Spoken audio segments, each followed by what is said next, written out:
Alrighty, folks, you and I know that the only way to become a millionaire is to be raised around money. If you weren't raised around money, you have no shot.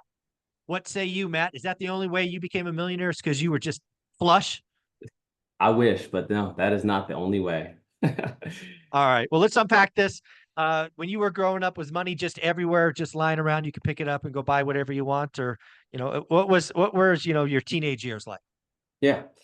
So, both my parents, right, worked, they were both in the military, did their time, and so they served their country, made their careers, and then proceeded to work more, government jobs. So they did their time in the military, and then they worked for government jobs.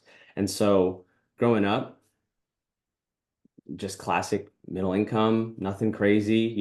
They did their best to provide and support, and they gave me probably the best opportunity to be successful in life and to be, productive member to society. I think that's, as parents, I feel like that's something that you'd want for your kids. And so, but the topic of money was never something that was elaborately discussed, and this is how you need to maybe put your chess pieces throughout your life to set yourself up. And so the only really piece of advice was to pay yourself first. And so as and it's like wise advice, but like if you're You 17, know what? Let's 18. let's unpack that a little bit because again, I think people Okay. hear that pay yourself first, and they're like, I can't do that. How the heck can I pay myself first? Right? I got Right. to sell my hours. I got to do this, taxes that. For I got to pay my bills. Blah blah blah.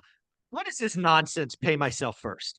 Yeah, so it's so funny because I was 18, we're fresh out of high school, going to community college. I was working at Outback.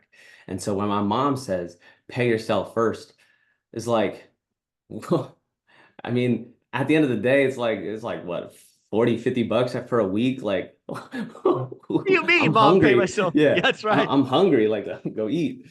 And so it wasn't until that we established ourselves in a career to really understand what that means. And so for me, it was reading about personal finance, financial literacy, that purple book that people always talk about, One Rich Dad, Poor Dad. Even I remember tuning into like Dave Ramsey podcast just to be in the room, if you will, of that financial literacy and people talking about money. And it again, it's a conversation about money. People seem to want to avoid it, but it's not going away. Unfortunately, I feel like this world revolves around money. So you can either choose to turn a blind eye, or you can really make that something that you understand to an extent more so than you were growing up. And so Yeah. that would be my advice.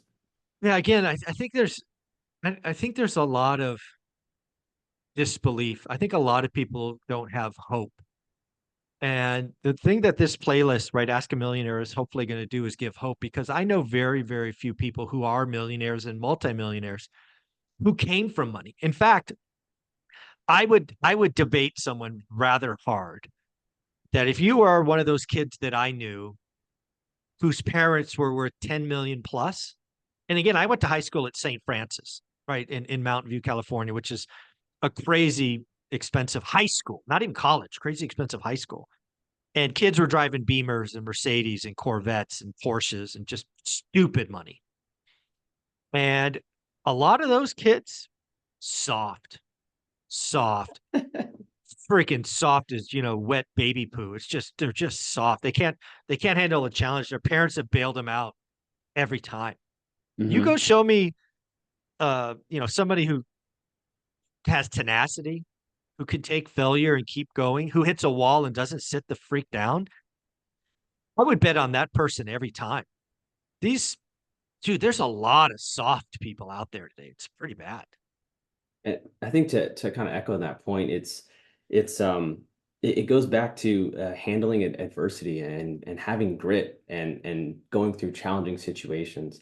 And it's like life is going to throw you those challenging situations time and time again, so you can respond to them and learn and grow. And it's sort of like you're hardened for that next challenge because it's coming, right? It's Oh it's yeah. going to come versus the bailed out, the handout. It's like, you're enabling your child by Yeah. doing that. And I think there's always that famous adage, these quotes, there's so much realism. It's I'm gonna butcher it 100%, but it's hard times create strong men or strong women, and good times create weak men, and so it's like this cycle. Yeah. I'm sure you could you could Yeah. doctor Hard it times up. create strong men. Strong men create good times. Good times create weak men. Weak men create hard times.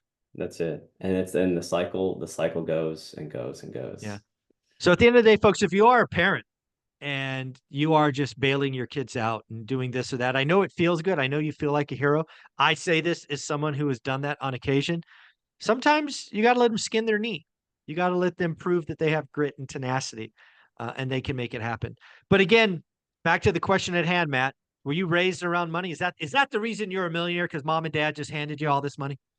No, that's not the reason, and it doesn't have to be the reason for you guys as well. So There you go. Well, you're doing a lot of great stuff with you and your wife on X and YouTube. Where can people find you?